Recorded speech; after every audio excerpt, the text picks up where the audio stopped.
7 things to consider if you want to be a YouTuber.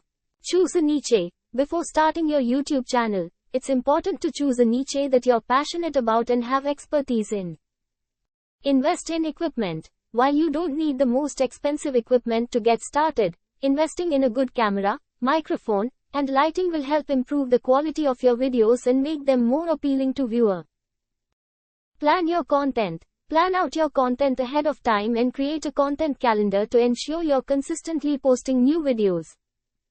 Engage with your audience. Engage with your audience by responding to comments and messages, and consider doing Q&A videos or live streams to interact with them even more. Promote your channel. Promote your channel on social media and other platforms to attract new viewers and grow your audience.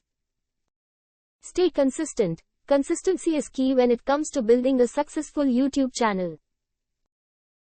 Be patient. Building a successful YouTube channel takes time and effort.